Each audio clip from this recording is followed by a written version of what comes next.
I introduce Elizabeth, I wanted to sort of set the tone here, which is the crisis that we're in regarding water and what we can do about it, and what we do when we get an atmospheric river. And not too far from here, there is a development that planned for this back in the 80s, and I just want to give you a little idea of what happened last year.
Scream was not a child that was drowning or in fear. It was just his absolute delight at what was happening in the development. And we're going to be talking about rural applications, and these people are at the cutting edge. They are my favorites, telling us what to do to respond to climate change in a rural setting. But beyond that, I think it's important to start thinking, learning from what they're doing, and be able to then apply it to urban areas.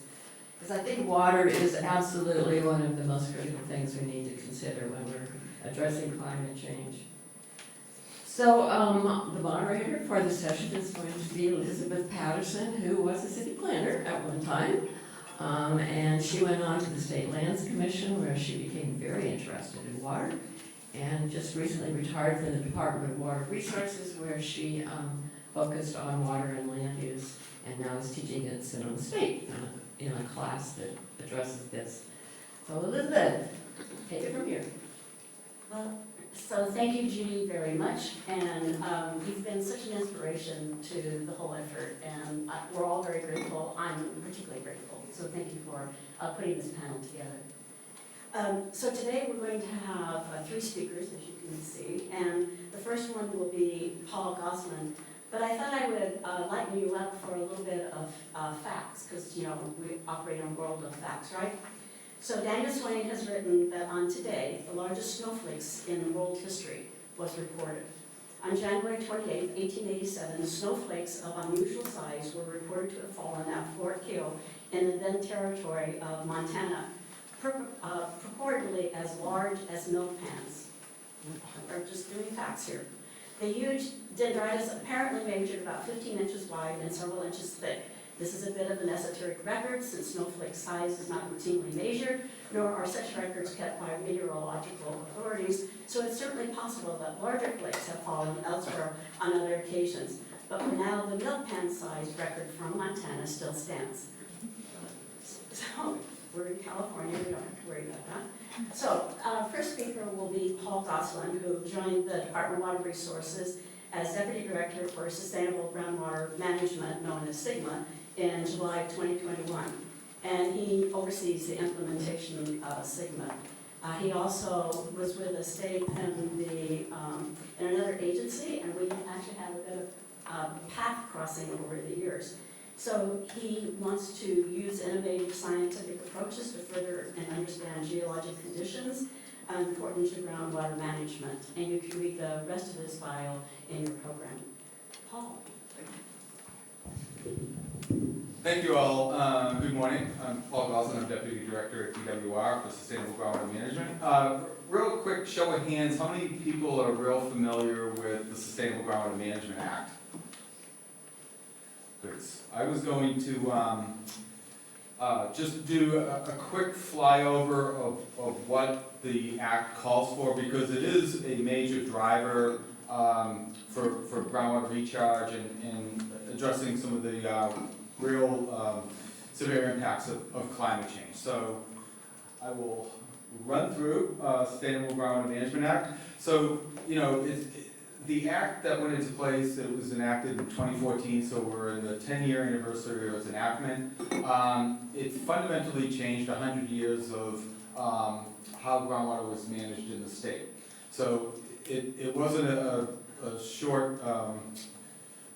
shortcoming of the previous law, where groundwater is regulated locally or managed locally, and I think, as we found, it in many cases was not managed sustainably, which resulted in a lot of problems and impacts. But it was probably one of the most profound, largest water law change in generations, and I think we're still starting to see how it's starting to permeate into all facets of water management.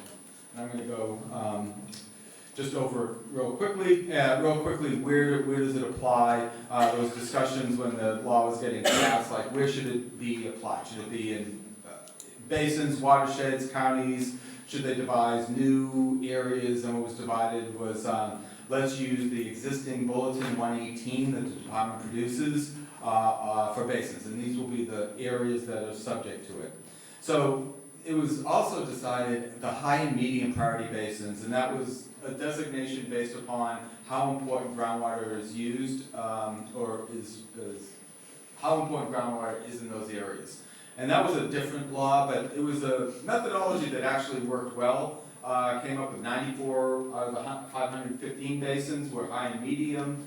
Of that, 21 are critically overdrafted, which the department designated. I'll get into the importance of that. But really, the importance of this is those 94 high and medium priority basins account for over 96% of the groundwater use in the state. So it actually worked out pretty well. So one major emphasis of the Act is local control. Governor Brown was, when he pitched this off in his governor's budget, proposed budget, about going into basins using state board and to intervene because basins weren't being managed, wanted to pursue a law that actually put controls in the hands of locals, with some caveats and oversight and conditions with that local control. So the sort of circular piece in the middle is, and SIGMA came up, and there I go using, I was going to try not to use acronyms, but Sustainable Groundwater Management Act just came up with a whole new slew of acronyms. Groundwater sustainability agencies, they're at the heart of this. These are the local agencies that are tasked to carry out and implement sustainable groundwater management locally, and they could be, and it was real broad, the law was real broad. Any public agency that has land use, water management, water supply, could be an agency.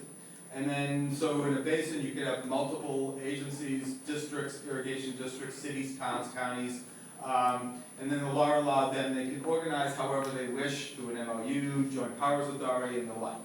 So those are the agencies. The Department of Water Resources has a due role of providing assistance, guidance, but also developing regulations and oversight to ensure that these local agencies are on track for sustainability and complying with the law.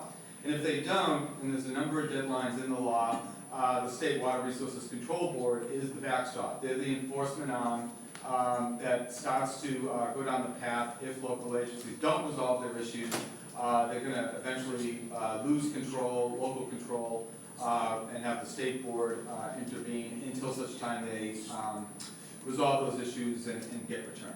And so what those agencies are looking to do for sustainability, and that's on the right-hand side, was trying to define, it was difficult to define what is sustainability, and that was starting to become a problem. So what was novel is it defined what we don't want to have happen. And what we don't want to have happen is what's called the 6 indicators, also the 6 deadly sins of water management, lowering of groundwater levels, subsidence, water quality, seawater intrusion, storage, and depletion of interconnected surface water. So agencies, when they develop their plans, they have to look at each one of these indicators and how it's going to affect all the groundwater uses and users in those areas and avoid undesirable results. A new lens for water managers. So the plans, these plans are extensive. They had to submit them to the department for our review, but they have a real strong scientific foundation, understanding basin conditions, and then setting out what's called sustainable management criteria. For those indicators, where are they going to set the levels where they're not going to have the basin go beyond to avoid undesirable results for groundwater uses and users. And that's in the sustainable management criteria. And they're going to measure that not through updating of the plans, but through empirical data measured on how basin conditions are actually improving. And that's going to be the yardstick we're going to measure. And then how they're going to do that through a variety of projects and management actions. And we're going to talk a bit about recharge opportunities. And again, balancing the books, not much different than us trying to balance our checkbooks, which is also a challenge. Either you're running short, you need to get more money coming in, recharge or other supply augmentations, or spend less money, demand management, pull less water out, and usually both. So I'm just going to give a status of where we're at, and this is sort of, again, the driver for why recharge is becoming growing important. Busy regulatory slide, so there are 2 pathways. Basins have to submit plans to us that critically overdrafted in 2020. The department had 2 years to review to ensure that those plans were substantially compliant.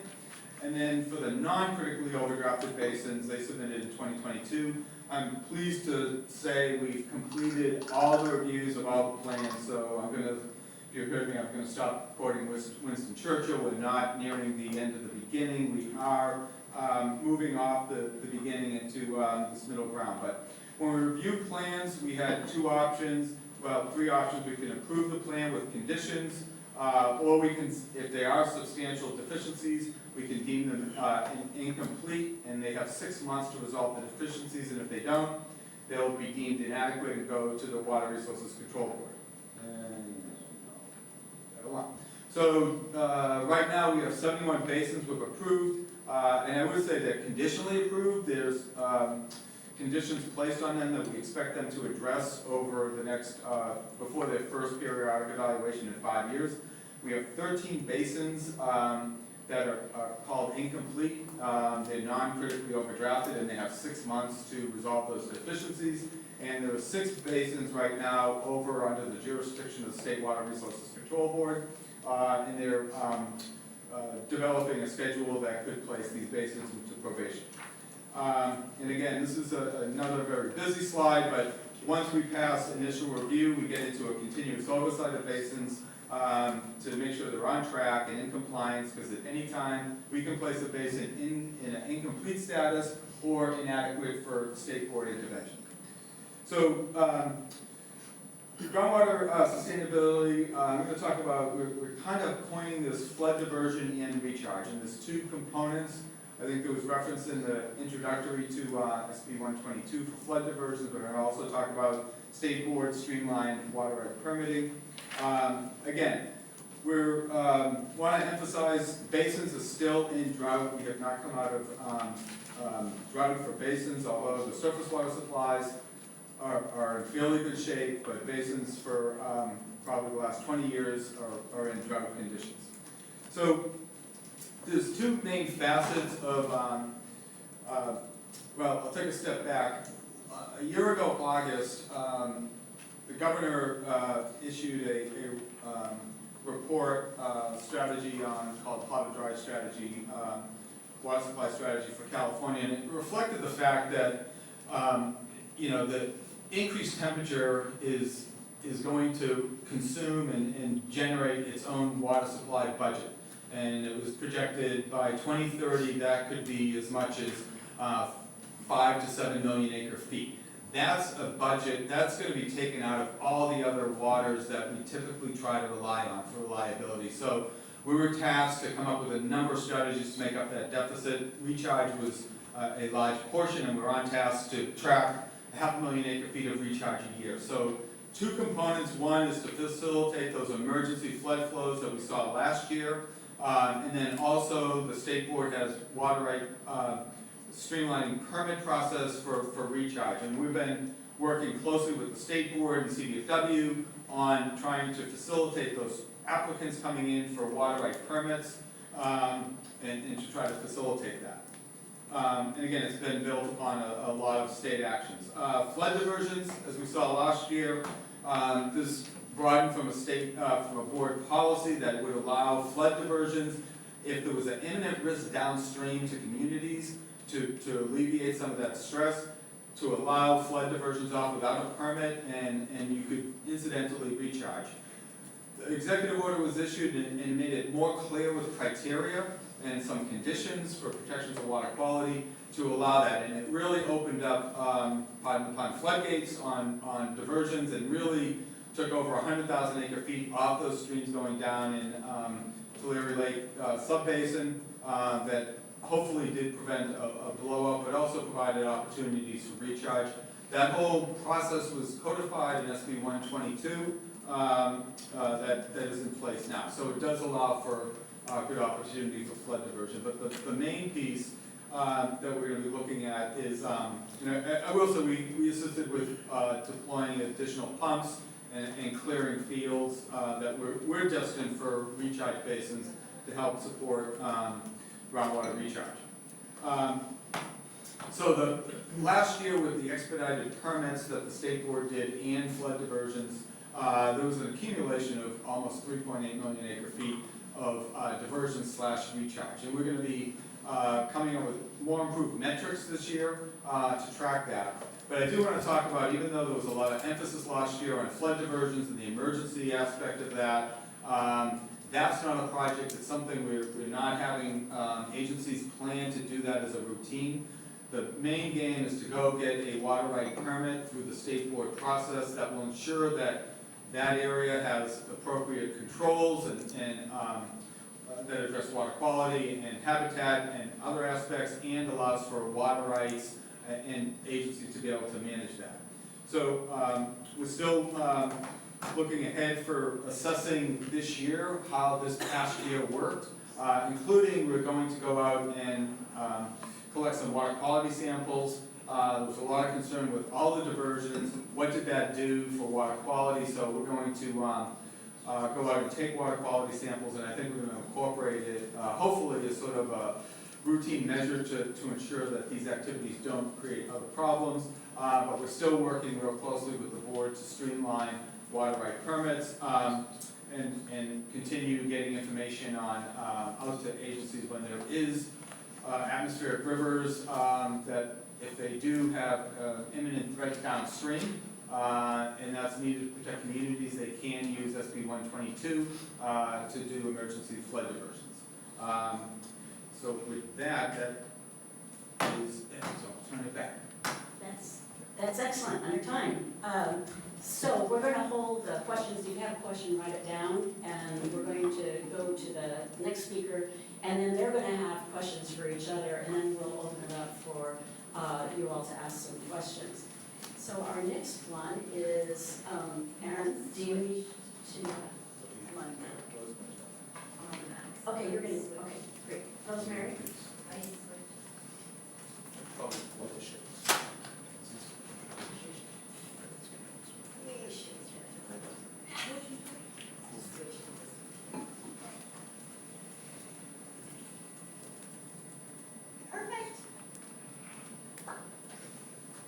Are we ready? Okay. Well, we should do an introduction, sorry, we're taking with the technology here. So Rosemary Knight is a professor of geophysics at Stanford University.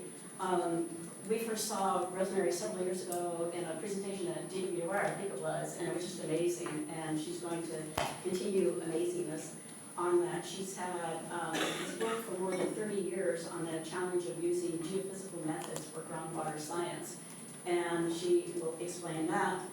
Please go to your full bio that is in the program, and we're trying to save time so we have enough time for the exchange with the panelists as well as your questions.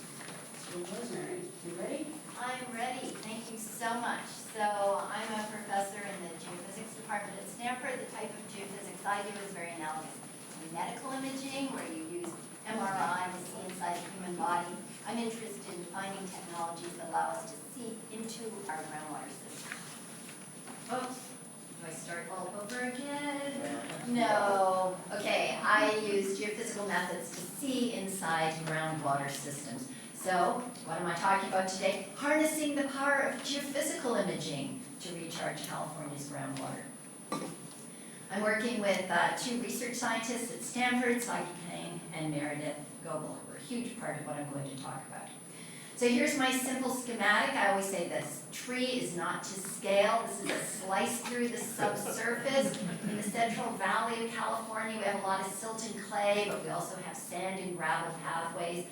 My simple schematic of managed aquifer recharge, we have water that we spread out on the ground surface, and then it's going to move below the ground surface, reaching the water table, which in the San Joaquin Valley, where we do a lot of our work, can be 30 to 100 meters below the ground surface. The key question we're focused on is where to recharge in order to maximize the quantity and rate of recharge. So if we spread water in an area, can we quickly get the maximum amount of water possible into the subsurface?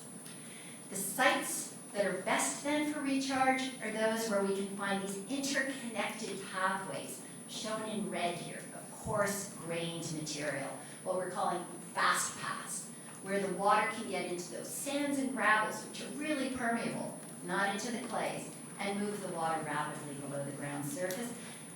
What we need then is a fast, reliable, cost-effective way to find these fast paths. Drilling wells is not going to be fast or efficient enough. So what do we need? Who can answer, given the introduction to me at the start? What do we need? We need geophysical imaging. We need ways of imaging the subsurface that are efficient and can get the answer we need. So here we are. One of the most exciting days of my life, October 27, 2015. Aaron was standing right beside me. This is in the Tulare airfield. This is a geophysical imaging system.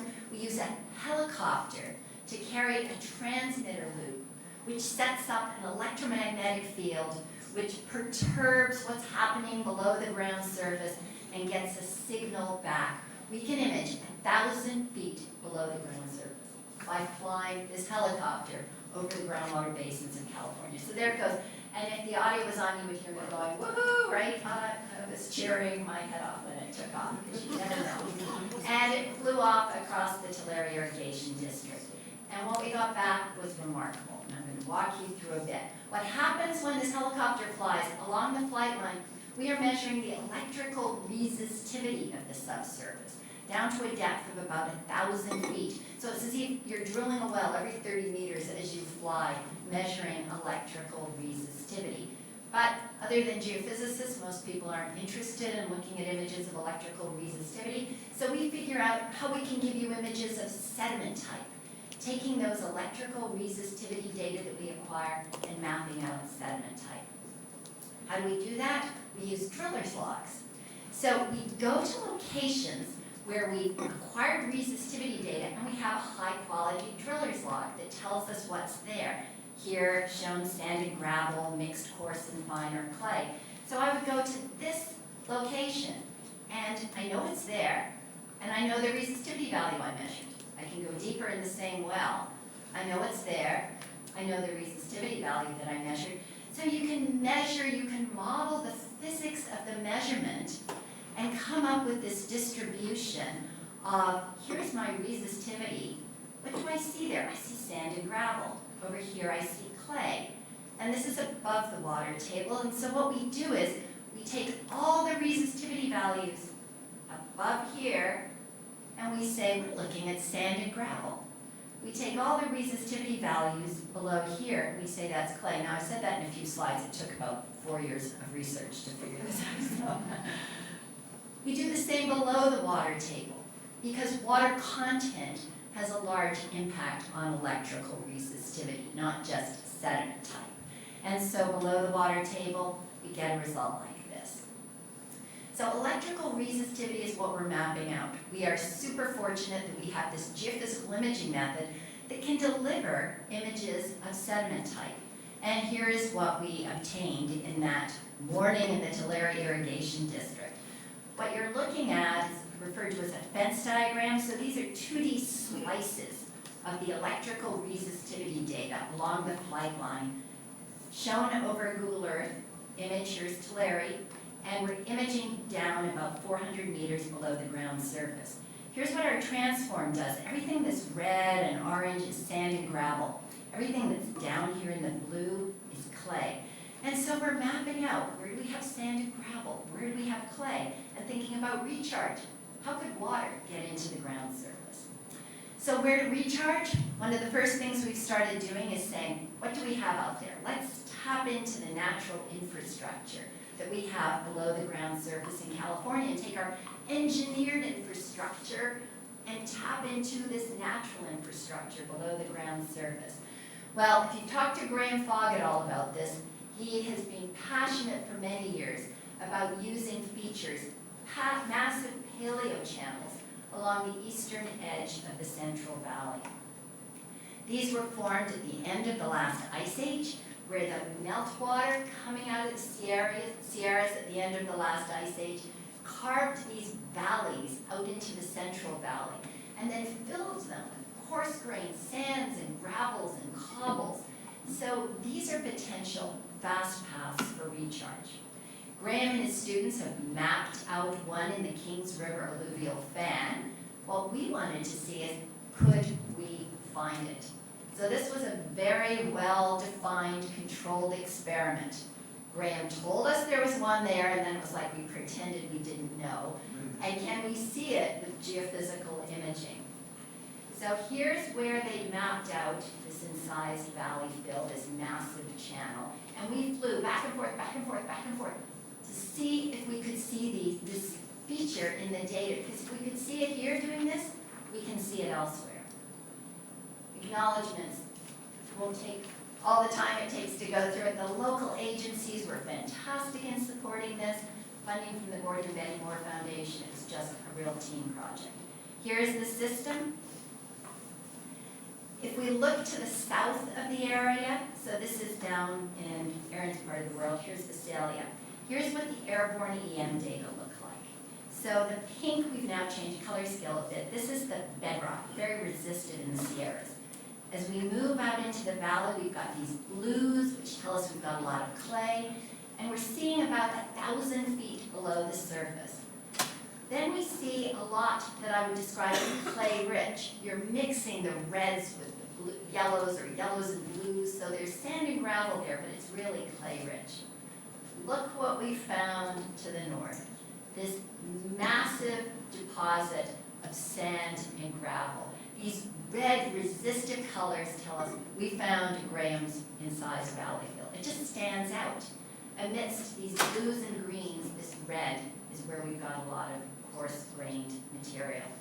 And looking at a slice through this section, you can see where this coarse-grained material comes to the surface.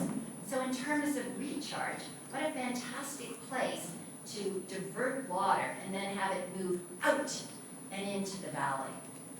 So, along with Paul Goslin and Graham Fogg a number of years ago, as these great results were rolling in, we wrote to the governor's office and said, you need to do this. We need airborne EM data like this all across the state. And best gift ever, December 22nd, 2022, these data were released.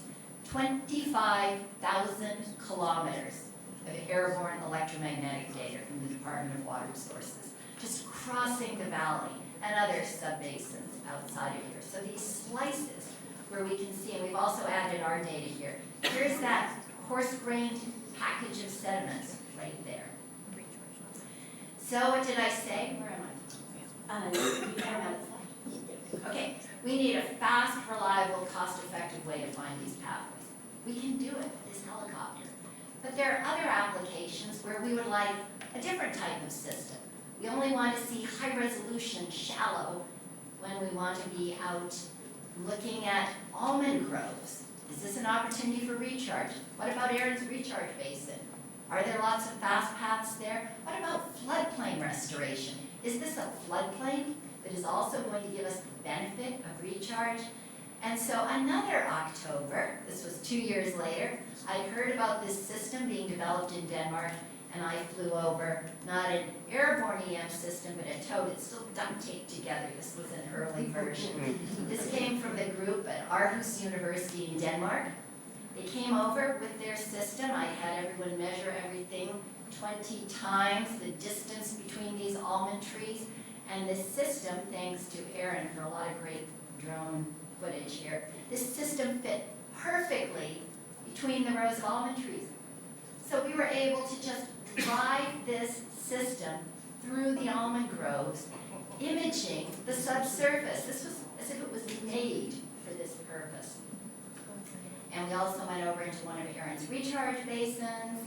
This was an early system, a bit of a problem with the turning radius, but it's now a commercially available system. And what did we get? Here are the results from that study. Again, red is sand and gravel, blue is clay rich. So beneath this almond grove, we could see where these pathways were. What we've been doing for the last I year... started late, so you have about 3 more minutes. Oh. Okay, I'm gonna go backwards, no, about 3 more minutes. So the key question, we can take these data and scroll through them and look for these pathways. But are you kidding? We've got 25,000 kilometers of airborne EM data. How are we going to efficiently find these pathways? And so over the last year, well, it finished last August, we had a project to figure out exactly how to do that. And we created an app, a web-based app called FastPath. And what this app does is allow you to take whichever geophysical data set you want to start with. You go into the application, and you choose your area of interest, and it brings in all the airborne EM data, or it brings in whatever toad TTEM data are available. And then it creates these plan view maps to say, recharge here. Lots of details behind that. You can ask me in the question period, but algorithms to search through this amazing data set we now have and come up with recommendations as to where to recharge. Here's the website, fastpath.stanford.edu, and this was done in collaboration with a fantastic team of software developers at CurveNote, and also a fantastic team of partners. One of the joys of the research I do is the opportunity to partner with, I always call them real-world people in the real world with real problems. There were a lot of real-world people keen to help me out on this. Paul was actually a co-investigator on the project. Aaron was right there, signed me up, advised us on how to make this useful application. But I do have to mention that this doesn't come out of nowhere. I'm a knowledge into action person, and it was 8 years of basic research to get us to the point where we were into action. And a big part of why this is so successful is what DWR has done with this airborne survey. Perfect.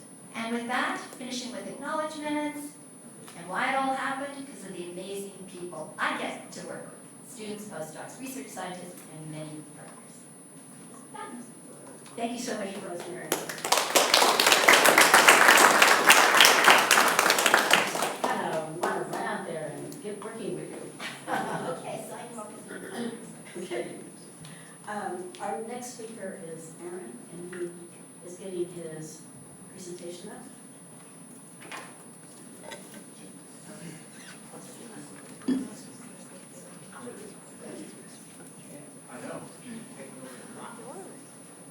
All right, so Aaron Fukuda is the general manager of the Tulare Irrigation District, and he oversees the district's day-to-day operations while continuing to promote conjunctive use operations in the district and its growers. He has become a model for groundwater sustainability by successfully working with both the cities and growers to dramatically increase groundwater recharge in the region. Aaron? Good morning, everybody. Yeah, I'm fine, I've got it up here, and I can usually talk this thing through my sleep, it's my nightmare at night. I'm a role model for groundwater recharge, but we're laughing because I'm inadequate at the same time, so I'm one of those 6 basins. But I can laugh about it. And I'm privileged to be here on this panel. We call ourselves the band up here because I've spoken many a time with Paul and Rosemary on panels, and Paul's setting the stage for us in Sigma. Rosemary's giving, finding the science for us, and then I have to take those 2 things and put it into action. And so I find it, challenging, but I've also found it, probably the most rewarding thing I'll do in my career. So I wanted to share a little bit about our results to date, and we have more to come in the future. So I am the interim general manager, keyword there, interim, of the Mid-Kuya Groundwater Sustainability Agency. We're really creative with our name. We're right in the middle of our subbasin. We're in the Kuya subbasin. There's 3 groundwater sustainability agencies. But I also manage the Tulare Irrigation District, which is geographically a 65,000 acre medium-sized irrigation district in the Central Valley. We are one of the oldest irrigation districts in the state of California. We were formed in 1889. I highlighted in blue some of the main things that help us with our groundwater recharge. We have 1,300 acres of recharge basins. We've had those for about 100 plus years. We have 300 miles of earthen canal. We are not an advocate for piping or lining canals. That's a percolation for us. We lose about 100 CFS per day in our unlined system that recharges the groundwater system. In wet or dry, we see the benefits of both. We have an average annual water supply of about 150,000 acre feet with a contract with the Bureau of Reclamation and pre-1914 water rights.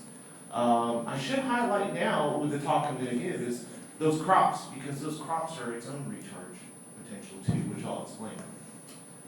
Just to give you a slice of the data that we have to prove our water supply. This has everything we are as a district. The line on the top is our depth to groundwater, and you can see over time it's declining. But we did have periods where we were actually increasing our groundwater levels for decades on end. But we hit a drought, and then in the early 90s, and then we saw surface water supply reductions. And I would say that that's a mixed bag of reasons, and I can't go into them right now, but it is not simply because of climate change. There are regulatory and other aspects that have significantly impacted that availability of water. We are actually modeling our climate change into the future, and what we actually show is that volumetrically, we will have more water. It just comes at the wrong time. So we have to be better able to capture that water and put it into the groundwater system, use it for our ecosystem, help our disadvantaged communities through their issues. And so we intend, and I can't go into all those details, but we have a multi-pronged approach to this to address all of our communities. This is not an agricultural issue, this is a community issue. And so let's fast forward to current period. We had 3 years of drought, and in November 22, I was traveling all over the state, and people were asking me how are we preparing for a drought, because the media was telling us that there was a 50% chance or greater that it was going to be dry. So I was around the state telling them how we were going to dial back our ag use and stuff like that. And then we were preparing for 3 months of drought, then January showed up, and then we went into 9 months of groundwater recharge, flood management, and fun times.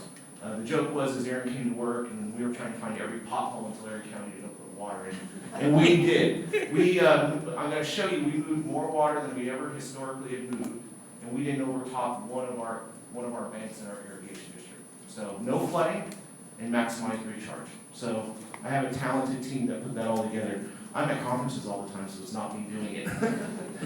But the story starts in 2022 when this is the story that we were working with was I'm here to help, I'm here to regulate your groundwater, I'm here to take it away. Oh yeah, I'm gonna charge you for it, right? You know, because we need money to move some of these projects and things forward. And yeah, I was at the pinnacle of all of that, and so I was not a very popular person.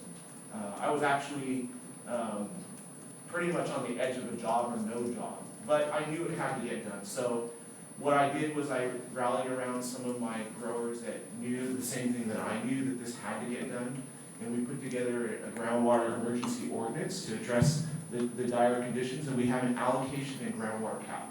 They're embedded in each other. So we allocate groundwater for use, and we cap their usage so that whether it's wet or dry, they can't exceed and go into overdraft. One of the key tools we have is we have an online water dashboard that we developed at the same time we were putting the emergency ordinance together. This was a major new venture for us. We had software developers put this together. So growers can actually track their allocation and their groundwater use. I'm not going to go into too much detail there. But what happened was, with all those tools in place, and we were preparing for dry, even our growers, what happened was in the winter of 2023, the storm started rolling in. And with a simple email distribution and a couple of phone calls, we increased our diversions to 750 CFS. In our historical maximum was about 300. So we pretty much doubled our usage of water in the dead of winter. That came with its own challenging issues. If you think about what we did and what physically happened, we said, guys, we need you guys and gals, take water out in your fields, help us manage this flood water so it doesn't hit the lake bottom. And so everybody went out in the field and opened their turnouts. Well, this was happening at the same time the atmospheric rivers were coming through the system. And so we physically couldn't even get out to the field. Everything was so wet, our trucks were getting stuck. The truck would get stuck, you send the backhoe out to get the truck out. Backhoe got stuck, so you're now mobilizing an excavator to go get a backhoe and a truck out. So we were parking at the edge of the road and walking a half a mile back to open the turnouts, and you can't do that every day, all day long. So we worked with our growers, and what we did is we opened their turnout to the field, and then the guys opened up their field turnouts and opened up valves just enough so that they can leave it open and it wouldn't flood the neighbor in other areas. So it was a collaborative process, and whereas the water went to was it really went out to the field. So it was just irrigation out to the fields that were the ET was minimal, so most of it went into the ground. Our canal system, we lose about 100 CFS, and then our recharge basins. Some pictures of our recharge basins. Again, we have 1,300 acres. These are our most recent ones. Courtney's Basin was a Bureau of Reclamation funded project. The Swall Basin was a partnership with the city of Tulare. And then the Martin Basin is the one that our district, we moved our offices out to the countryside, and we were able, with the money that we had in hand, we were able to build a new office facility and a recharge basin. This is what winter irrigation looks like. I've been asked, how do you do this? Everybody else calls it on-farm recharge. I call it winter irrigation. So when I showed them the picture, they were just like, well, you're just irrigating. Yeah, that's what there's no difference. Same turnout, same field, same application. There's no difference. And I wanted to highlight our successful and valued partnership with our two cities, right? I said this is a community issue, not an ag issue, not a disadvantaged community issue, not an environmental issue. This is a community issue. So we've partnered with our two cities historically. The city of Tulare has been our largest partner for 130 years. We have ongoing contracts with them. We do groundwater recharge on their behalf. We've developed basins in partnership together. And then we're moving into new ventures, stormwater capture, Vado zone injection, and other projects. And the city of Tulare is a little bit newer relationship, but it was actually started prior to Sigma. Around 2006-07 period, the city of Visalia was entertaining upgrading their wastewater treatment plant to secondary treatment, and we partnered with them to upgrade tertiary treatment. And now we take all that water, tertiary treated water, and feed it to our agricultural usage. And then we owe them back and do groundwater recharge upstream of their well fields. So it's a good partnership there. So here are the results. We're still, again, my staff is small. I have about 8 admin staff, about 14 field staff. The guy that runs our water, during the drought, we had to reduce his staff load, so he was down to one staff member himself. So we're still QAQCing our data, but generally, he's reported out that last year we moved about 420,000 acre feet into our 65,000 acre district, so it's about 6.3 acre feet per acre is what we diverted. So highest diversion rate into our irrigation district in a historical period. But you can see our story really started, we really started moving on this in 2017 as we were developing our GSP, Groundwater Sustainability Plan, and our Groundwater Sustainability Agency, GSA. So 2017 was a big year too. However, what the differentiation is, how much did we send out to the farm fields? And we also had a record-breaking year too. We moved about 190,000 acre feet out to the growers. So the growers managed themselves about 190,000 acre feet into the field. So you can see the story was prior to Sigma, there was one recharge agent in the district, that was TIE, in our staff. After Sigma in 2023 proved, we have 230 recharge agents. We have about 230 farm accounts. And so everybody got together and we participated. And we know now when we get into a wet year, everybody's coming in the front door trying to help out and get water out to their fields. The results, our groundwater levels are increasing. These are some early results. I apologize, I was trying to get the recent data, but I couldn't get it loaded up in time. So as of August, you can see our groundwater levels were up about 10, 20 feet. I do know the data is showing that we're probably up about 25 feet as of October, and we're out taking readings right now for our spring readings, and they'll be higher than that. So we anticipate about 30 to 35 foot increases in groundwater levels in 1 year. And again, remember our system is, we got them up, but I also have a demand management on the other side. I can dial back. So we're not gonna get high groundwater levels and then tank them. It's like a savings account, and we're just gonna slowly use that savings account with cautionary levels at various stages so that we know if we get to that stage, we might be down to zero. And I just put this in there. I know we saw the results of it, but again, I don't know how we get all of this done without the support of DWR, Stanford, and the relationships that we have. This is the fun part, right? This is where you get to get a helicopter out in your irrigation district. This is where you get to fly around. Oh, apologize, we're not allowed in the helicopter. We tried desperately. Then again, they opened the cockpit of the helicopter, and I realized I didn't want to get in that helicopter. So there was one seat, and these pilots are amazing. But that led to this. That is our totem unit, and so what Rosemary did share, we value the data that Rosemary brings to us so much that our board invested in our own totem unit. We partnered with Stanford University, and we can take this out now into the field and run data for our growers. Again, if they want to know where to put the water, we can tell them. We had a grower that came to us, he lost a couple hundred acres of trees, and he wanted to know whether or not he should put the trees back in, or if that soil type suited a groundwater recharge facility. Well, it was a good recharge site, so he's not going to put the trees back in. This is his flex ground. So in the winters, when it gets really wet, he's going to use it for groundwater recharge, and it will be a permanent type thing. So that data has helped us tremendously. So that unit's parked at our district. Grower calls us, and we mobilize within a day or two to get data back to them. If we were to wait for this piece of instrument, it's a couple of weeks out, and it's $30,000 to $40,000 for a couple of days survey. So our board invested in this type of information. So lessons learned, we are a conjunctive use irrigation district. I didn't go into that terminology. We've been doing it for over 100 years. But we learned we can do better, and we're working on that actively with the data and the support from DWR and their funds. Allocation limits, that's a bad word in agriculture, but it's not a bad word or bad term in Tulare Irrigation District. We turned it from something that was, it was our plan B, our backup option. We turned it into our plan A. And our growers are enjoying, I wouldn't say enjoying, they have patience enough to go along with it. Staff, I didn't go into this, but I like Rosemary commented, her staff and her students, I could not do this without a staff.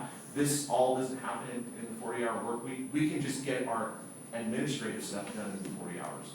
So this took place after hours. I have some employees for the last year. They were working 7 days a week for 9 months of the year to get this done. And then I'm an advocate that you, whether it be climate change, whatever, make the decisions before you have to make the decisions. And that's what I lead with, is I'm trying to make decisions. They're gonna be wrong and they're gonna be right. Hope I have more right decisions than wrong decisions. And then lastly, everybody gets mad at me when I say this. Everybody says we have 20 years to solve Sigma, and I said you're completely wrong. You have 4 years to solve Sigma. So if you're gonna recharge your way out of Sigma, you have 4 years to do it, and I think we just went through 2 of them. So everybody better get to work. So thank you.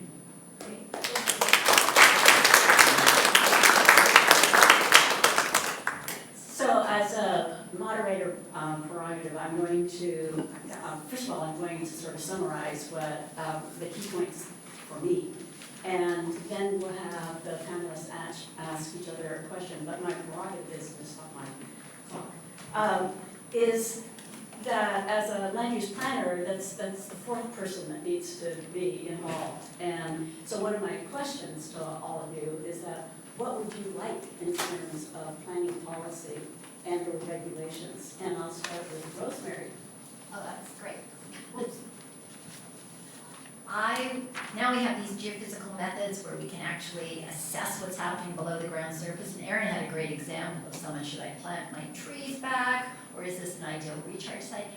What is stopping us moving towards, when we think about land use planning, zoning for recharge? I mean, Paul, do you know what are the impediments at the state level? Can we have zoning for recharge? Okay, Paul, what would you want to see in terms of land use policy and regulations? Lots. Land use decisions are water decisions, and one of the, I think, things that does need to be completed in the Sustainable Groundwater Management Act, it does call for municipalities and counties to take into account the groundwater sustainability plans before they do any amendments to zoning or general plans. That has been good in some areas, and I think generally not in a lot. I think the land use agencies are not very familiar with what's going on with groundwater sustainability plans and vice versa. The agencies have to take it into account. It's part of the regulations we have, so we know they're taking and accounting for the general plan and zoning. The other aspect with these recharge basins, I think Rosemary has a good point about how counties designate areas for recharge or zoning. But also, as Aaron said, a lot of growers are starting to take land out of production and creating recharge basins.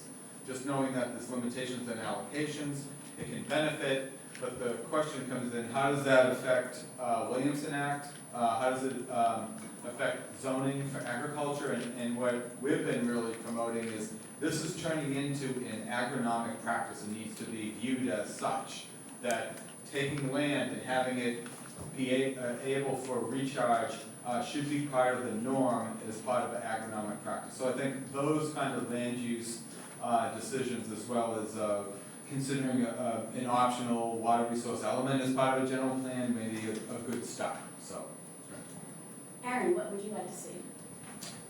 He says more, I say less, but no, I think if anything, I think in the Sigma ultimately is a land use impact, and if anything, I think we need to start understanding the social, economic, and ecological impacts of the land use planning outcomes of Sigma. It was never, my understanding was there was a discussion about some of that. It was supposed to be like, there's 7 basic chapters of the groundwater sustainability plan. It should have been chapter 8. So if you have to make these trade-offs, what are you going to do? Because we're not making any trade-offs right now. We're mandated to do this, and we're going to do it, and the outcomes will be the outcomes. So one of the outcomes I fear, because I was born and raised in Hanford, California, is that, well, the state views agriculture as 2% of their GDP. It's 80% of my community's GDP. And so we're going to make decisions to take things out of production, and our growers are trying to figure out how they manage that. And I have seen when ground comes out of production where that revenue ends up personally. And I'm going to tell you that revenue ends up, where that economic ends up out of the state right now. In California, our folks are having that conversation daily about if they're going to invest anything in the future. It's not going to be back in our agricultural communities. There's no water to do it. It's basic. So we're seeing the stresses. So maybe we can add that. And from a regulatory standpoint, kind of separately, you know, people want groundwater to respond quickly. I do. It doesn't. And if you truly believe in the hydrologic issues that we're facing, you need time to put your plan in place, execute it, and then see the results. But what I feel right now is everybody thinks that we have wet years, so things are going to be immediately different, or we're going to have a drought, and you have to respond immediately. You have to put your plan in action and start. You have to adaptively manage. And I think we're just getting too many knee-jerk reactions. I'm seeing some legislation right now that's kind of a knee-jerk reaction to, well, we don't see the results we want right now. But we haven't really gotten to the point where everybody's at full implementation of their groundwater sustainability plans. There's those of us that saw it in 2015 when the thing passed, and there's other people that are just now, okay, I got my groundwater sustainability plan, got some funding, and let's get going. You got a wide breadth. That's really great. So I started my career in planning because I was interested in California tomorrow and protecting the lands that served our interests the best way, rather than sprawl and inappropriate development.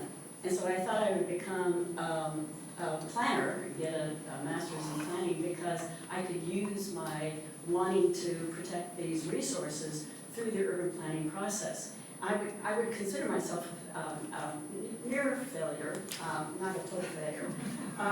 But I think we're at a point now where we're beginning to see that people are gaining an understanding of the functions of land. And if you go back to Leopold, he taught us that we needed to look at the land first before we made our land use decisions. So I'm really thrilled that we have this panel that you've heard with their technical expertise, their planning expertise, their understanding of policy, and they work together across all the platforms. And I think that's one of the compelling themes that I've heard from the panelists today, is that it's the non-governmental organizations, it's the governmental organizations, academia, local people, growers, people in the industry. Everybody has to work together.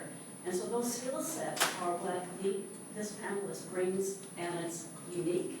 And I hope we have a future forward. Now, they have prepared questions to ask each other. So we're going to hear those questions, and then I will open it up for your questions. So who would like to ask the first question? Why don't we start with Paul? Sure. So, Aaron, what do you think are the major impediments to advancing recharge? What's the biggest barrier right now for you to continue to move this along and grow? Yeah, it's funny because I naively thought, well, I do it all day, every day, so I was going around the state giving talks on recharge. I didn't realize this is not a common practice. It's not something everybody wakes up in the morning and goes off and starts putting water in the ground. So there's a wide breadth. I think the largest impediment right now is, I'll be very honest, it's kind of a selfish thing that a lot of people are like, well, what do I get out of it, right? So what we found is the allocation system allows people to know where their limitations are. It allows them to put the water in the bank, per se, and have it for the future. I think there's trepidation by folks that, on both sides of the water quality issue, and that's an important one. So if you do groundwater recharge, are you mobilizing any constituent of concern, making it worse? Could you be making it better? Working with folks like Rosemary, we get the paths, we know where they're going. We're combining that information with monitoring along the way to see whether it could get better. So I think those are some of the highlights. And then probably the hardest right now is the physical, really in the areas that are needed the most, the physical infrastructure to get it to where it needs to go. Remember, there are large swaths of the state that aren't connected to surface water systems. That's largely where your largest overdraft is happening. So you have the largest problem and the largest disconnect. Somehow in the state, we're going to have to figure out to connect those two if they have a fighting chance. Great. Rosemary, your question. So I was going to ask Paul about zoning for recharge, but I guess we've kind of covered that. So I'm gonna go back to Erin. You were asked, what are some of the challenges around recharge? So we've had a great partnership. What can academia do for you? Like, what are the next, recognizing that we're not consultants, we don't solve problems directly, but how do you see this academic you partnership working? Yeah, it's kind of the way we started, and we need academia to come in and sit down with us and start understanding us. And once you start understanding what we do, you've done a fantastic job with me formulating the science that helps me improve what I'm doing, right? Not necessarily solve problems, but make me better, right? We got plenty of problems, trust me. And, but academia needs to help us just get better. Sometimes I feel I get approached by a lot of academia like, well, you got this problem, that problem. Yeah, I understand. So I just get a lot of lecturing about what my problems are. My wife feel like that too, but academia really could help us just get better, right? Come at it from the approach of I'm going to help you get better. Right. So who would like to ask the next question? I guess I'm next up, and Okay, the big question, Paul, is we know the state's fiscal situation is not good, and so we're looking into the future, and we have a huge need, again, connecting the infrastructure. So a lot of us are hopeful that there's a potential for a bond. UWR has thoughts on that. Is there ways that you guys have thought through, like how a bond would be best used for us? Yeah, we don't have any specifics right now, but we are back into normal times for, I think, state funding. With general funds pretty short. I think we were blessed the last number of years with the timing of having Sustainable Groundwater Management Act start to get implemented. We put through bonds and general fund upwards of about $400 million out the last 3 years. That doesn't come close. The last solicitation we had, it was roughly, we had 186 million. We had about $800 million in requests. So the demand is huge out there. So that's going to be, I think, discussions in the water bond, how that's framed in terms of recharge, Sigma implementation, and a variety of other issues. And I think one of the things to think about is, if it is done, how can it be done in a little different way rather than just silo in topics? Because with climate change, we're not dealing with flood, drought, scenarios. They're happening at the same time. So one thought is how bonds get formulated to really reflect that we're going to be dealing with the effect of climate change, drought, and flood at the same time. And a lot of times now, for the first time, we've had flood managers, water managers, recharge were working together during this last period for the first time, which was huge. A lot of learning on both sides. One other piece too is we are going to be providing a lot more base tools to local agencies from our technical efforts, and this is going to free up, I think, what agencies have identified locally as data gaps. So we have a basin characterization process building off AEM and the other data sets we have to develop more fleshed out characterizations of basins for local agencies. So that will be assistance we'll directly provide, as well as well installation and others that are foundational. But those are just thoughts on future water bonds.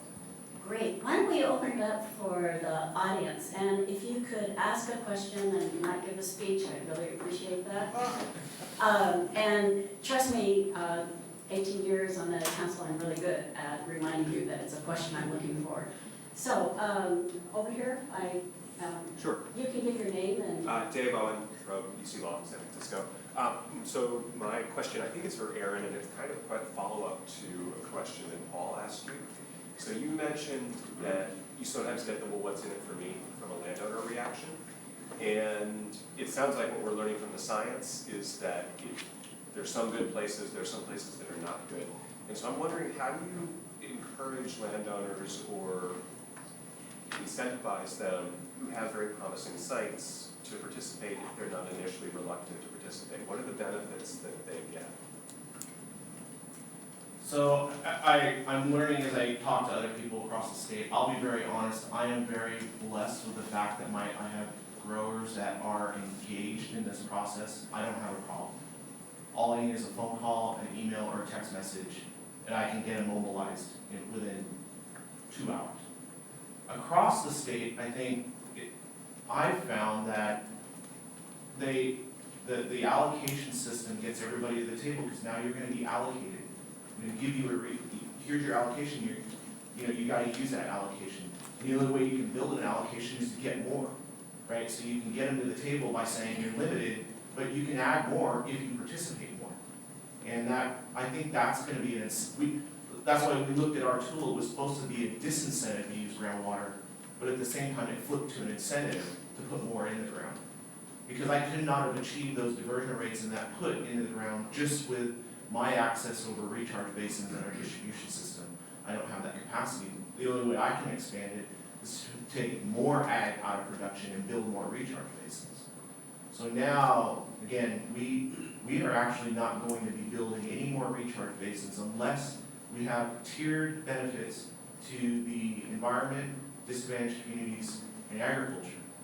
Because I can dial up my demand with an email, way more than a basin. So I hope that answers your question. The allocation system kind of brings everybody to the table incentive.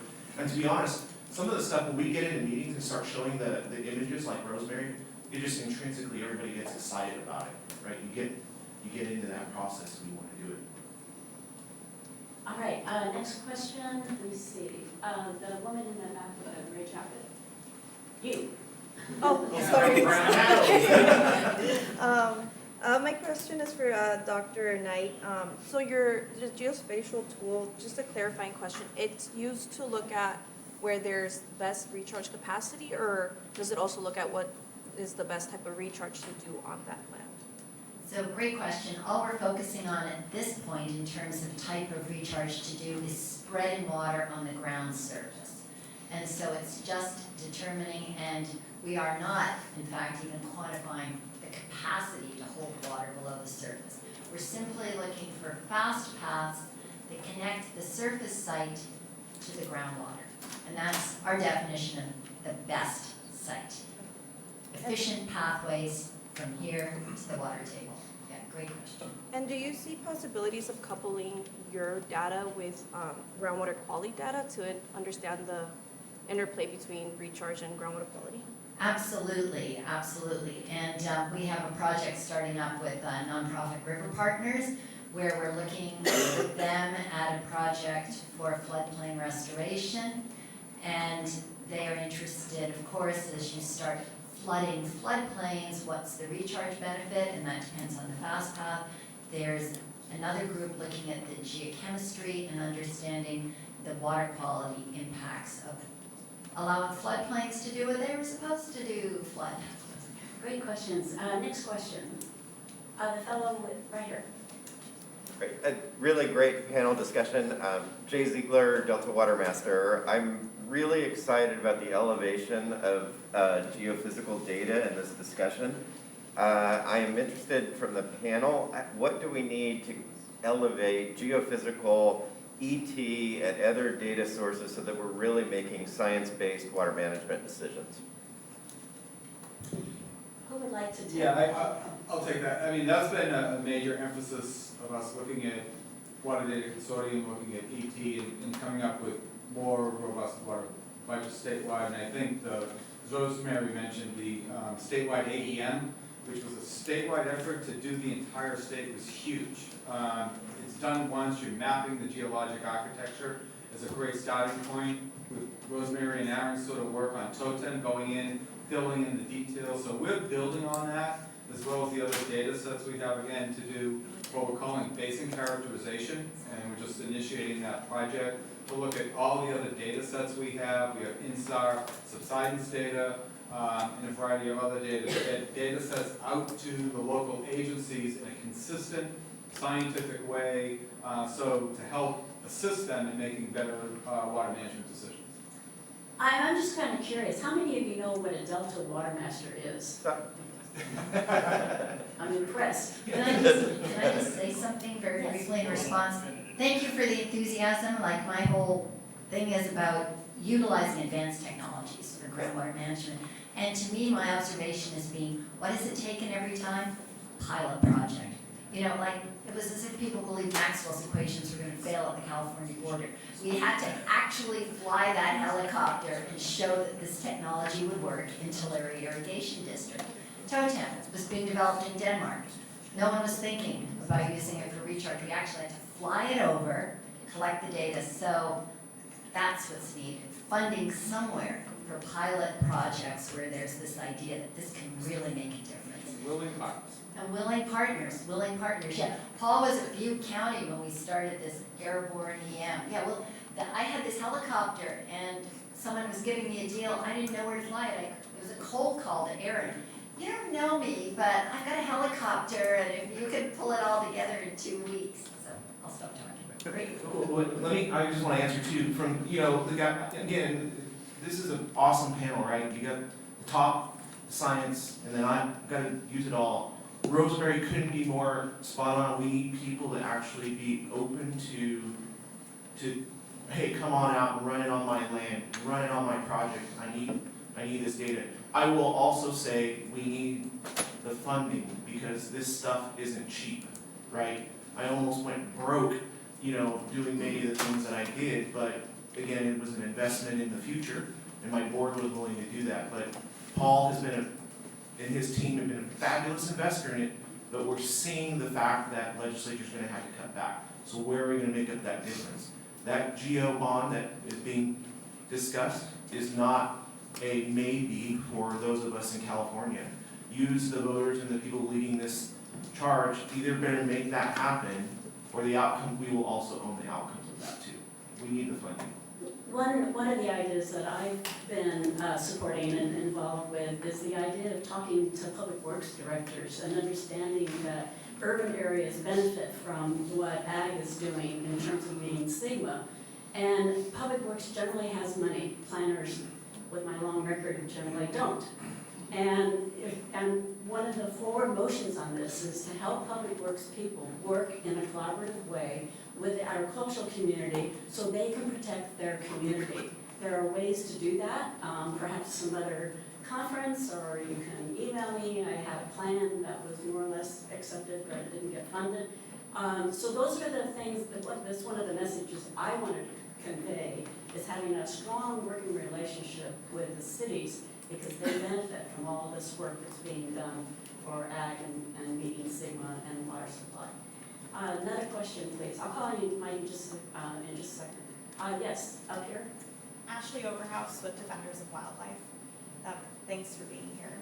I was wondering, when looking at the current criteria for emergency flood diversion under SB 122, which was a knee-jerk piece of legislation, using Aaron's term, from the trailer bill last year, do you think that state and local on-the-ground agencies take into account current mapping of groundwater-dependent ecosystems and/or managed wetlands? Why or why not? For all of them, I'd love to hear from that. Let me start with Paul. Yeah, so and you're talking about under emergency flood diversions under 122. Yes. The short answer is no. They should, and they're going to be required to do that as part of their groundwater sustainability plan, looking at groundwater dependent ecosystems and other systems, particularly looking at depletion of interconnected surface water. But the one thing with last winter, and I think sort of the heightened interest in flood diversions and recharge is, again, it's not a project. It's an emergency action, primarily not for recharge, but to reduce the risk of flood downstream to communities. And that's something that we've been trying to emphasize, that it should not be planned as a routine action. It's an emergency response to alleviate the risk downstream. Recharge can be a secondary thing. So that's got to be put into the context, and people have been trying to view it as sort of, I'm going to do this normally. What we've been telling people, and you don't get a water right out of it, which is also another people complain. It's sort of like you can't have it both ways. You can't do something and not get a water right and then want to treat it like a water right. So if people want a water right, go to the state board, get a streamlined 180-day or 5-year permit which goes through the permit process, and we set up sort of a assistance, sort of with us, CDFW, State Board, to walk applicants through the process. They will address GEs, habitat, water quality issues, and then they'll have a water right and be able to manage it. So that's kind of what we've been trying to put 122 into context. Okay, Michael, you've had your hand up for a long time. Yeah, this is, and it's an actual question. For Rosemary, in academia, what about the use of history? You know, it's been a long time since the Reformation, you know, and the little indulgences and all of that. When is academia going to honestly incorporate history as a recognized discipline? Do you want to try that? I think what I'm getting at is, yeah, what I think I hear in the question, and I'm just gonna Generally, give it back to you, yeah. is that past historic actions have affected Native Americans and other people of color, and what is academia doing to address that, or is it doing anything to address that in the terms of research? Is there a difference in research that you would consider in considering the Native Americans and considering Black and brown people? I just want to say, I apologize, but that is so far removed from where I spend my day, which is looking at electrical currents. So I do have to say that, Rosemary, I can Paul. So, you know, context-wise, I don't think what we're talking about kind of gets to that is an important issue as it is, but I do want to, you know, talk about the statewide AEM and tribal sovereign lands and how we conducted that program. So when we were doing the statewide program before we flew over any sovereign tribal lands, there was consultation with the tribes and really honoring their sovereignty, and it was kind of opting for them to either agree or to not allow us to fly over. And so we wanted to honor that. There was a concern from a number of tribes about data acquisition and what that would do for their native heritage and other aspects, and so we honored that. So before we went out, we consulted, we provided information out, and some allowed us, some didn't, but we wanted to honor that. So we can't, without going back and, you know, there's other aspects about going back and learning history and trying to learn what's been on. We want to make positive steps as we move forward on how we conduct our business. So, Aaron, do you have tribal issues in your area? We have tribes upstream of us and downstream. We coordinate with them on our various projects, but I don't want to highlight, I don't have any issues. We coordinate with them, so I don't have any issues, but that's a really interesting question. I would say history, if let me break it into two things. If I were to use historical water data to make my planning decisions into the future, I would make mistakes, because that historical water runoff is not what's looking forward. So my approach to how I look forward is I use it to inform my decisions, but I don't base my decision on. I base my future decisions on the issues in front of me. For instance, my board of directors and I were approached by the community of Okieville, which that's their name and they're sticking with it, it's Okieville.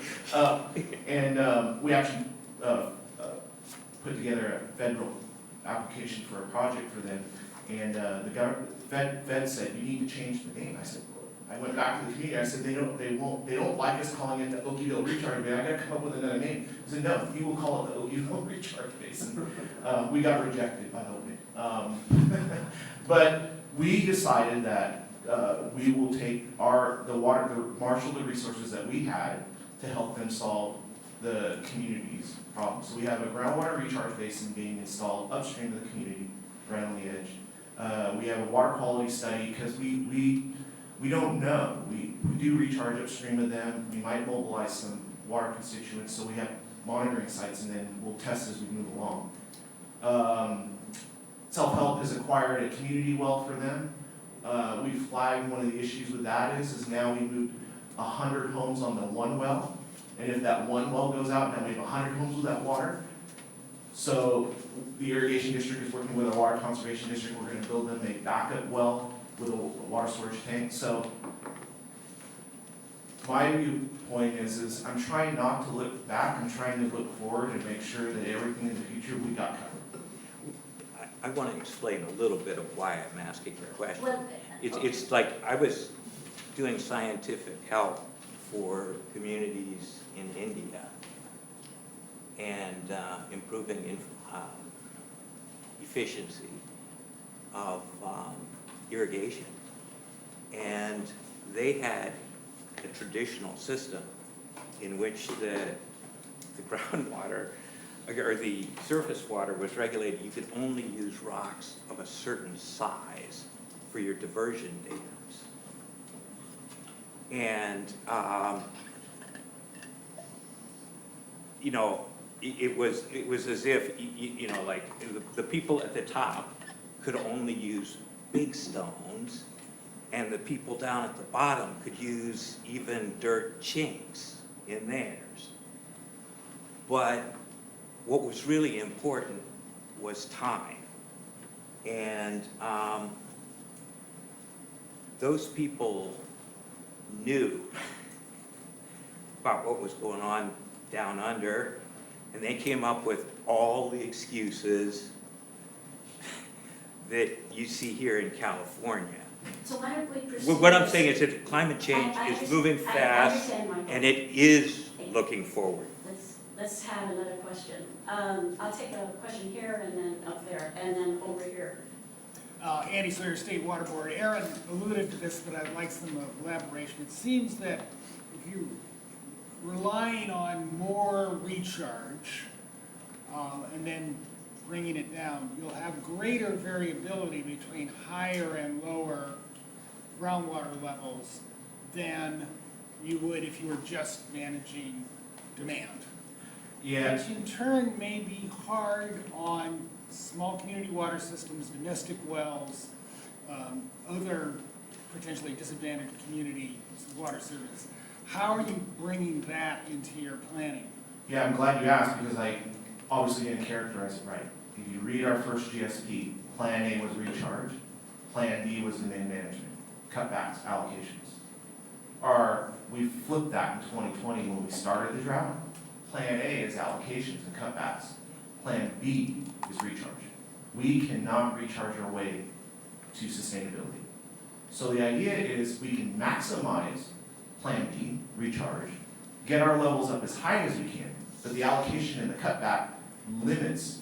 So we won't have in the past, as a conjunctive use, you go heavy and recharge, and then when you're drought, you go all on the wells. Now, it's not. We're gonna do maximum recharge and little cuts so we can make adjustments along the way. We go too much, dial back the allocation, right? There could be an allocation of 0. But think about my community with an allocation of 0. It's a death kill. Remember, my entire family is based upon agriculture. So what we're trying to do is to balance that a little bit more and again, allocate little bites of the apple and keep production going. We know there's going to be land power. We just don't know how much. Thanks. So And for then- that Plan A, Do Plan B. you want to respond to this?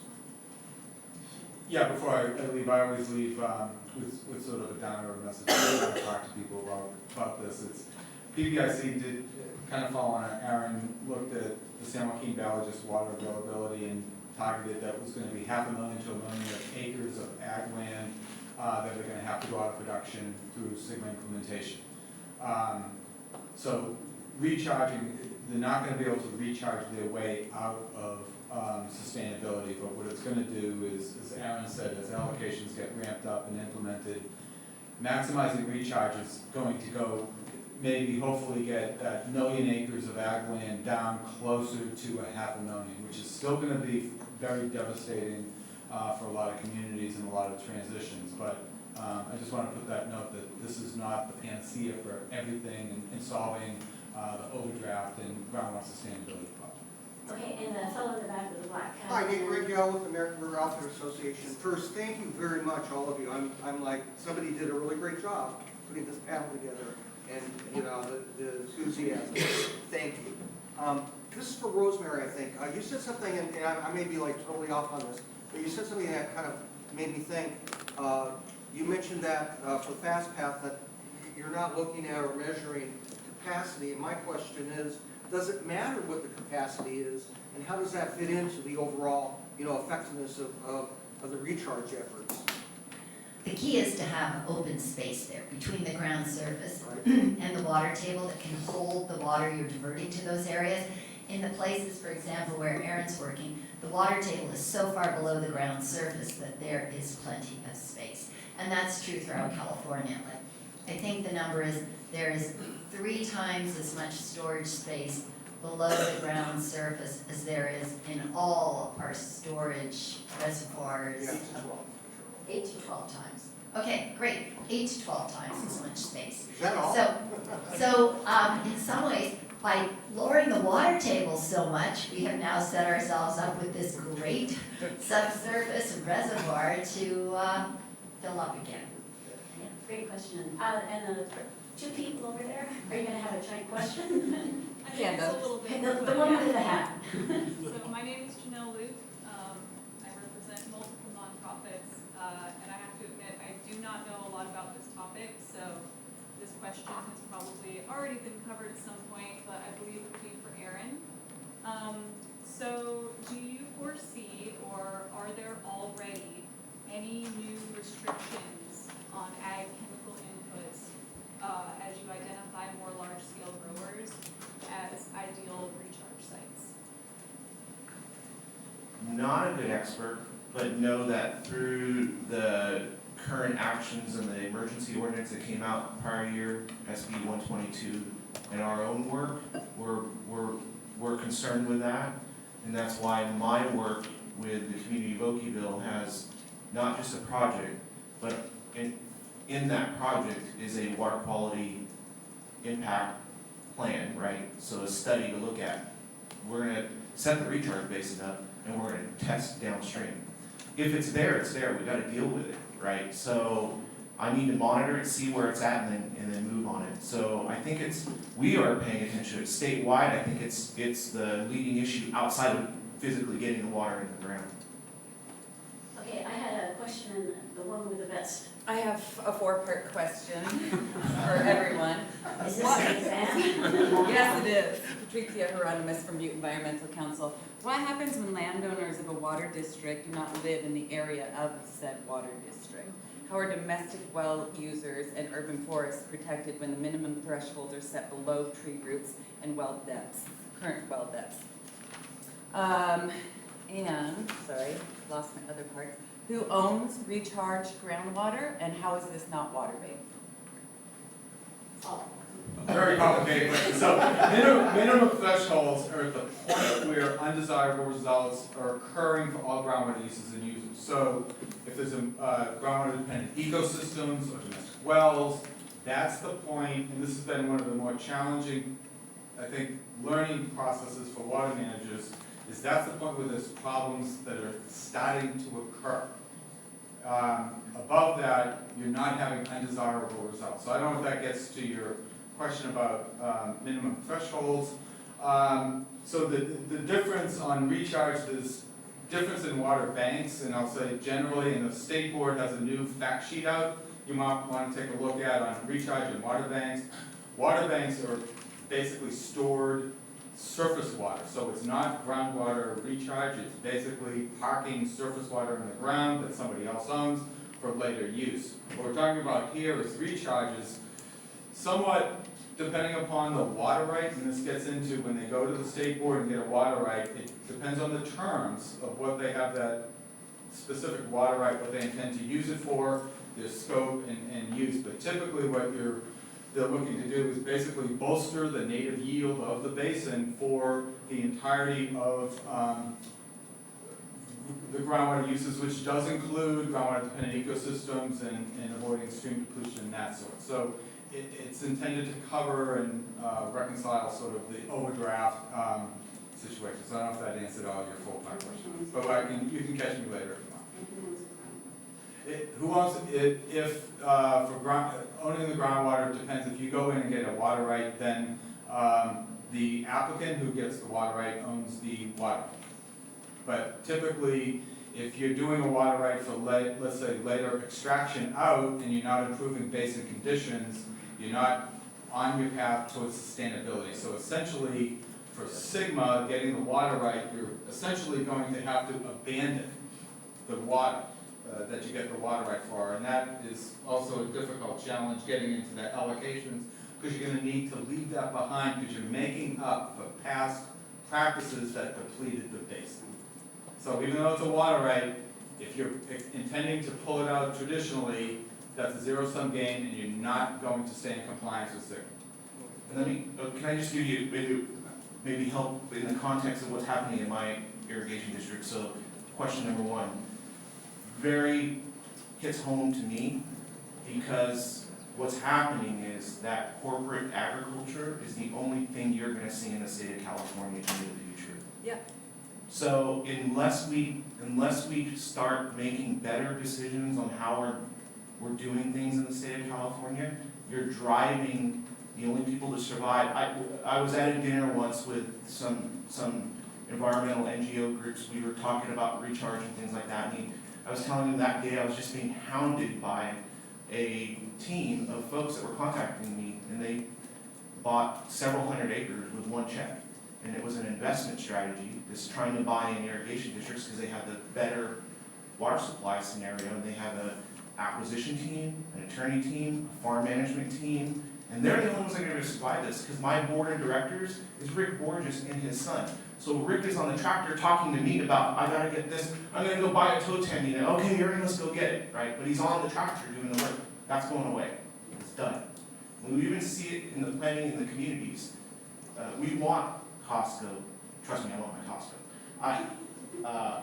We want Home Depot. But I look at that differently, because I know that those dollars are going to a corporate entity, not into my Little League team, not into my nonprofit organization in my community that's propping up my educational foundation. I mean, we do hit them up, but you look at the dollars we bring in, it's my ag guys. They write us the biggest checks to support our community. That's that question. Who owns it?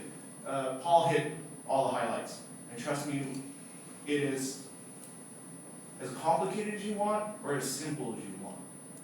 If our growers pay for that water, put it out in the field and put it in the ground, they get almost all of it. We take a cut to make sure that groundwater is very complicated, super complicated. I'll never understand it. So we have a fudge factor.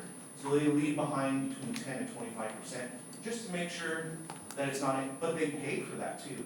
They agree we don't get 100%. The work that the irrigation district does on behalf of everybody. So that's more of it's put in the ground for the benefit of everybody. So we kind of look at it differently. So that's just our world. I'm going to tell you, everybody sees it differently. So I'm not prescribing that that's the way it is. People are working it out. And the groundwater dependent ecosystems that have root systems into the water supply, Sigma has that covered. You're going to have to keep it up there. So. Well, as somebody who's from Solano County, I know a little bit about writing a check on land and running farmers off of their land that they've been farming for several decades. We can talk about that later if you'd like. Be sure to read Horowitz's manifesto. You'll get a sense of what they're thinking. What I want to get back to is Michael's comment, because there's actually a situation in Northern California with the decommissioning of the Potter Valley PG&E hydroelectric dam. And the Native Americans are involved in that. Round Valley Tribe is one of the members of the Joint Powers Agreement. They've offered to PG&E a decommissioning plan to restore fish runs. And what's interesting about the Russian River is that it's a seasonal river, right? And so you have seasonal groundwater. And so when the board issued surface diversion restrictions on the Russian River, it actually doesn't, it affects the groundwater, but once it rains and the water comes through the Russian River, it raises the groundwater within the same time. It's really interesting. But the point here is that the Round Valley Tribe is offering their tribal knowledge and their experience. And of course, they're relying on, they're sharing the information with the taking down of the dams on the Klamath and the releases about what you should do with the sediment behind and so forth. So if you haven't been following that, I encourage you to take a look at it. It's a whole collection of people that have been wanting to achieve the restoration of the Ill River and still maintain some aspects of the Russian River with a diversion. And it involves the tribes, they're more than just the Round Valley tribe, as well as the experts. So to me, it's a really interesting project and I keep learning more about it. So Elizabeth, I think our time is up. 10:55. 10:55, okay. And so I just want to acknowledge Judy. She's been able to stay here for the whole thing because I had to. Oh, no, the party is until noon. And I want to introduce Ricardo Ramon, who did the video, and he lives in Village Homes and is willing to give people a tour and talk about the research he's been doing there, if you're interested. So he'll be out having coffee and you want to stand up so people can see what you look like. For tomorrow, look for me and maybe around 10 in the morning. We can meet at Village Homes and then we can walk through. You saw the map, and it's very extensive. And the video shows one pathway, but we could plan and see what you like to see as well. so thank you very much for the offer, and please join me in thanking our panelists.